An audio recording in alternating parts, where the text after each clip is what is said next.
नमस्कार दोस्तों, एक बार फिर से हाजिर आपके सामने मैं हूं वीके शर्मा और आप देख रहे हैं ISRG चैनल। आपका अपना चैनल अलग अलग मुद्दों पर अलग अलग बातें और विचार आपके सामने प्रस्तुत करता है। हमेशा की तरह आज फिर से हमारे खास मेहमान NK सूद साहब हमारे स्टूडियो में मौजूद है। बहुत बहुत स्वागत है सर आपका। नमस्कार जी, बहुत बहुत शुक्रिया आपका। आज एक मामला सुप्रीम कोर्ट में लगा, लेकिन उसका नतीजा वही ढाक के 3 पात, यानी दिल्ली के मुख्यमंत्री केजरीवाल ने अपनी अर्जी लगाई, गुहार की कि मुझे जेल से बाहर निकाला जाए, लेकिन सुप्रीम कोर्ट ने जो फैसला दिया उस पर चर्चा गर्म है। तो वो आपसे आज डिस्कस करना है। तो बताएं कि किस तरह से जो सुप्रीम कोर्ट ने आज अपना मन बनाया और फैसला दिया। 17 बार केजरीवाल ने सुप्रीम कोर्ट, हाई कोर्ट, बाकी जगह अपनी बेल की एप्लीकेशन दी। 17 बार, और 17 बार जो वकील है उनको लाखों लाखों रुपए दिए हर एक बार में जी, लेकिन बेल नहीं मिली जी। और केजरीवाल इसलिए बार बार जाते हैं कोर्ट के अंदर कि पैसे गवर्नमेंट के उससे फंड से जाते हैं जी, जो आपके टैक्स की मनी है, उससे केजरीवाल पैसा दे देते हैं अपने वकील को, क्योंकि दिल्ली के चीफ मिनिस्टर हैं, दिल्ली के राजा हैं, राजा की ज़िंदगी जीना चाहते थे, जी रहे हैं राजा की ज़िंदगी, जेल में जी रहे हैं। तो ये चाहते थे 15 अगस्त को बाहर आ जाए। बेल डिनाई कर दी सुप्रीम कोर्ट ने, और बाद में उन्होंने 23 अगस्त की डेट डाल दी अगली हियरिंग की।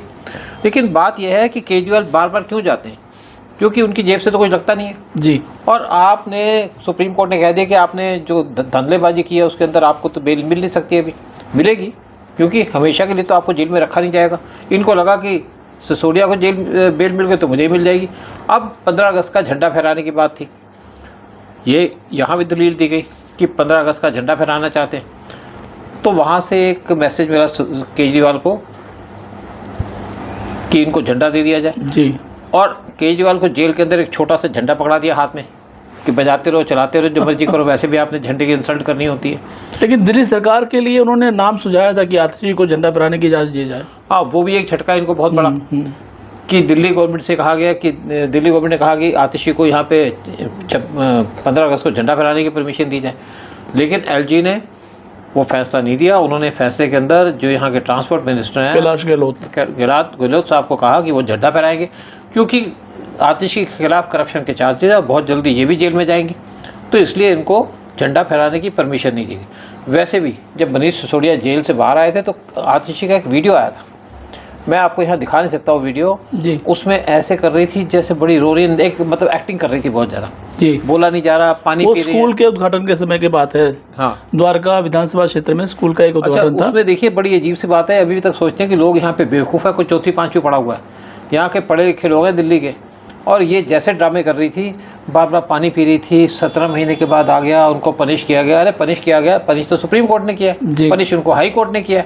चोरी किया तो पनिश तो करेंगे, और बेल उनको इसलिए दे दी कि हमेशा तक तो उनको जेल में रखा नहीं जाएगा, अब केस चलेगा, उसके बाद बाकी सज़ा वहाँ भी तो देनी है ना। इनको 2 साल की सज़ा होती है, 3 साल की होती है, 17 महीने की हो गई, बाकी इनको बहुत जल्दी इनका केस चलेगा फास्ट कोर्ट के अंदर, और फिर उसके बाद उनको जेल भेज दिया जाएगा, बैन कर दिया जाएगा कि कोई इलेक्शन नहीं लड़ सकते। तो ये जो ड्रामेबाजी है आम आदमी पार्टी की, ये ख़त्म नहीं हो रही। वही लिक्वर केस है जो कि इनके गले की हड्डी बन गया है और इनके राजनीतिक कैरियर पर एक धब्बा बनता जा रहा है। तो सुप्रीम कोर्ट भी समझदार है, वो लोकहित की बातें करता है, न्याय करता है। ऐसे में सुप्रीम कोर्ट ने आज जमानत देने से मना किया, साथ साथ केस की अगली सुनवाई 23 अगस्त तक के लिए टाल दी है। तो आपको क्या लगता है कि 23 अगस्त को ये जो परिदृश्य है इसमें चेंज आएगा, दिल्ली को अपना मुख्यमंत्री वापस मिल पाएगा क्या? देखिए, सुप्रीम कोर्ट ने कुछ ये भी इंडिकेशन दी है कि यहाँ का मुख्यमंत्री चेंज कर दो, केजरीवाल को चेंज कर दो, लेकिन केजरीवाल गद्दी नहीं छोड़ेंगे, क्योंकि ईमानदार आदमी है ना, गद्दी से चिपक गए तो चिपक गए, फिर गद्दी नहीं छोड़ेंगे। ईमानदार है तो जेल में क्यों है फिर ये एक्चुअली आपने फेविकोल का ऐड देखा होगा कि फेविकोल के ऐड के अंदर कोई बस से चिपक जाए तो वहाँ भी चिपक जाता है, तो केजरीवाल दिल्ली की गद्दी से चिपक गए। लेकिन जब इनको जेल भेजा गया तो जेल के अंदर भी फेविकोल लगी थी, वहाँ भी केजरीवाल चिपक गए, तो इसलिए जेल से बाहर नहीं आ रहे। लेकिन एक आदमी को शर्म आनी चाहिए, कब तक झूठ बोलते रहोगे, कब तक दिल्ली के लोगों को बेवकूफ़ बनाते रहोगे, क्योंकि यहाँ पे कुछ एंटी इंडिया लोग हैं जो आपको सपोर्ट करते हैं, और वहाँ पे आप फ्री भी करना का काम शुरू कर देते हैं, गालियाँ देते हैं हिंदुस्तान को। फिर आप फोर्ड फाउंडेशन से पैसा लेते हैं। फोर्ड फाउंडेशन CIA की फ्रंट ऑर्गेनाइजेशन है जी, जो इंडिया को के अंदर डिस्टर्बेंस करना चाहती है, इंडिया को बर्बाद करना चाहती है, और आप ऐसे ऑर्गेनाइजेशन से पैसा लेते हैं और नौकरी करते हैं। आप जाते हैं कि आप, इससे पहले केजरीवाल जब जॉब में थे तो केजरीवाल ने छुट्टी मांगी कि मैं यहाँ पे स्टडी करना चाहता हूँ, स्टडी लीव दे दी गई। स्टडी लीव में पैसे भी मिलते हैं। तो केजरीवाल ने उस टाइम पे अर्निंग की अपनी फाउंडेशन से, यानी कि अपनी फोर्ड फाउंडेशन से पैसे लिए, बाकी जगह से पैसे लिए, और उसके बाद केजरीवाल से पैसे वापस दिए गए कि तुम यहाँ पे जब पैसे लिए हैं तो इसको दोस्त केजरीवाल ने कहा मुझे डिसमिस कर दो। तो सेंट्रल गवर्नमेंट ने डिसमिस नहीं किया, क्योंकि डिसमिस करने के बाद केजरीवाल से पैसे नहीं ले सकते थे। इसी कहा आप रिज़ाइन करो और पैसे दो, तब आपका रेजिग्नेशन एक्सेप्ट होगा। उसके बाद केजरीवाल ने तब इलेक्शन लड़ा था दिल्ली का, और यहाँ पे मेंबर बने थे लोग अपने अपने असेंबली के। जी, तो अगर हम इतिहास देखें, केजरीवाल का राजनीतिक इतिहास देखें, तो उन्होंने एक आंदोलन में हिस्सा लिया था, उसके बाद में अपनी एक राजनीतिक पार्टी का निर्माण किया और लोगों से जुड़े। लेकिन जो पार्टी की स्थापना के समय में जितने लोग जुड़े थे, जो इनकी बातों में आए कि मैं सच्चा देशभक्त हूँ और जनता के लिए कुछ भी करने को तैयार हूँ, मैं ये सुविधा नहीं लूँगा, वो सुविधा नहीं लूँगा, बहुत सारी बातों से लोग प्रभावित हुए। अपने अच्छे अच्छे पदों को छोड़कर बड़े बड़े उद्योगपति भी और बड़े बड़े जो कहें कि कर्मचारी भी वहाँ पर उसके साथ में शामिल हुए। लेकिन आज स्थिति क्या है? जिन्होंने इस पौधे में पानी डाला, जिन्होंने इसमें अपनी खाद डाली, अपनी जवानी त्याग की, वो आज इस पार्टी से दूर है, केजरीवाल से नफरत करते हैं और केजरीवाल के जो भी आजकल निर्णय किए जा रहे हैं उसके खिलाफ खड़े हो जाते हैं। खुद जिन्होंने इस पार्टी को जन्म दिया, जिसको अपना ये गुरु मानते हैं, अन्ना हजारे की बात मैं करूं तो अन्ना हजारे भी आजकल केजरीवाल की कारकुन की हरकतों से नाराज हैं। देखिए, जो मौकाप्रस्त है वो इनके साथ है, जिनको पैसे चाहिए, जिनको पावर चाहिए, वो इनके साथ जुड़े हुए हैं जब तक ये सीएम है। और देखिए, दूसरी बात है कि इनके साथ संजय सिंह जुड़े थे। संजय सिंह को बेल मिली, 7 महीने शायद जेल में रहे, या 6 या 7 महीने जेल में रहे जी। उसके बाद बेल मिल गई। बेल मिलने का मतलब नहीं कि आपको माफ़ कर दिया, आपके खिलाफ जो चार्जेस ड्रॉप कर दिए गए। केस चलेगा, क्योंकि सारी ज़िंदगी तो आप जेल में रहोगे नहीं। मर्डर वालों को भी बेल मिल जाती है, उसमें तो कोई बात नहीं, कोई बड़ी बात नहीं होती। अब संजय सिंह को जो बेल दी गई थी कंडीशंस पे दी गई थी, लेकिन वो कंडीशंस को वायलेट कर रहे हैं, और अब ये कहा जा रहा है कि उनको दोबारा जेल में डाल दिया जाएगा। और आतिशी का भी नंबर आ रहा है बहुत जल्दी, और एक केस भी चला था हाई कोर्ट के अंदर, जहाँ पे इनकी जो मालीवाल है जी, स्वाति मालीवाल, उसकी पिटाई हुई थी।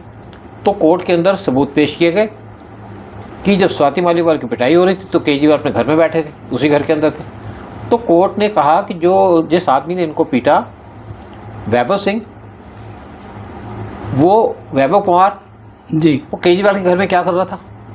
पहले केजरीवाल का सेक्रेटरी होता था, लेकिन उसको डिसमिस कर दिया गया, नौकरी से निकाल दिया गया था। तो केजरीवाल के घर में क्या कर रहा था? लेकिन उसके केजरीवाल के पास ना केजरीवाल के जवाब थे, उसके पास थे ना वैभव कुमार के पास थे। और इन्होंने, कोर्ट ने बड़ी सीरियस इशू लिया इस चीज़ का, पिटाई का, जो स्वाति मालीवाल की पिटाई है। तो केजरीवाल हर एक तरफ डिफीट हो रहे हैं, हर एक तरफ इनके पिटाई हो रही है, हर एक तरफ इनको हार मिल रही है। देखते हैं कब तक केजरीवाल दिल्ली के सीएम बनेंगे, कब तक दिल्ली के लोगों को लूटते रहेंगे, कब तक दिल्ली बर्बाद होती रहेगी केजरीवाल के राज में।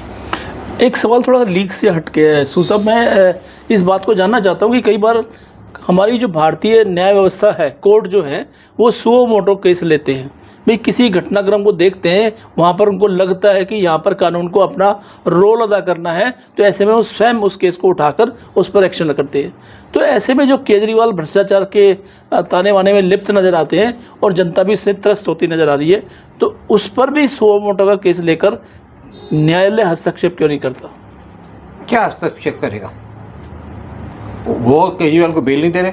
एक्चुअली जो डिसीजन है केजरीवाल के करप्शन का, वो तो उनकी एजेंसीज लेंगी ना जी। एजेंसी लेंगी, क्या इनके पास करप्शन के चार्जेस प्रूव विटनेस उनके पास है, और नेचुरली विटनेस तो कोर्ट्स के सामने भी रखे गए।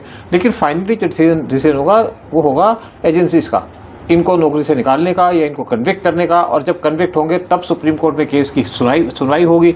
अगर केजरीवाल अपील करते हैं कि क्या इनका जो केस है, जब इन्वेस्टिगेशन है प्रॉपर है, क्योंकि जो केसेस की इन्वेस्टिगेशन होती है उसके डिसीजन पे सुप्रीम कोर्ट कुछ नहीं करेगा, कोर्ट कुछ नहीं करेंगे। उसके अंदर मेन चीज़ होती है कि जो प्रोसीजर है वो क्या ठीक तरीके से अडॉप्ट किया गया। क्योंकि जैसे गवर्नमेंट सर्वेंट की इंक्वायरी होती है, उसके अंदर जो इंक्वायरी होती है वो होती है under article 311 within brackets within 2 within brackets 1 within brackets A. तो उसके अंदर इंक्वायरी का वही प्रोसीजर है। प्रोसीजर आप ठीक से फॉलो कीजिएगा, विटनेस आएंगे, उनकी विटनेस की स्टेटमेंट जारी की जाएगी, इनको मौका दिया जाएगा। उसके बाद गवर्नमेंट इसके ऊपर डिसीजन लेगी कि इनको डिसमिस किया जाए, क्या किया जाए। और अगर इनको वहाँ पे चार्ज किया जाता है कि इनको कन्विक्ट किया जाता है, तो तब ये कोर्ट में जा सकते हैं कि मेरी कन्विक्शन के ऊपर सवाल है कि मेरी इंक्वायरी प्रॉपर नहीं हुई। ये भारत के राजनीतिक इतिहास में पहली बार हो रहा है कि कोई व्यक्ति जो आसन पर बैठा हुआ है यानी मुख्यमंत्री है, उस पर आरोप भी लगे हैं, उसको अरेस्ट भी किया गया है, वो जेल में भी है और वो अपने पद से इस्तीफा नहीं दे रहा है। उससे पहले जितने भी केस हुए हैं भारतीय राजनीति में, तो सबने अपने पद से इस्तीफा दिया है। हालांकि बाद में जो निर्दोष साबित हुए तो वापस आकर वो मुख्यमंत्री बने। लेकिन केजरीवाल अनूठा एक केस है जो अपने पद पर पता नहीं क्यों जोंक की तरह चिपक कर बैठे। क्योंकि इनके फेविकॉल लगी है, पावर के भूखे हैं, पावर को एंजॉय कर रहे थे। देखो बहुत से जो चीफ मिनिस्टर बने हैं, काम करते हैं, पैसा खाते हैं, बहुत से लोग हुए हैं जिनके खिलाफ करप्शन के चार्जेस भी लगे।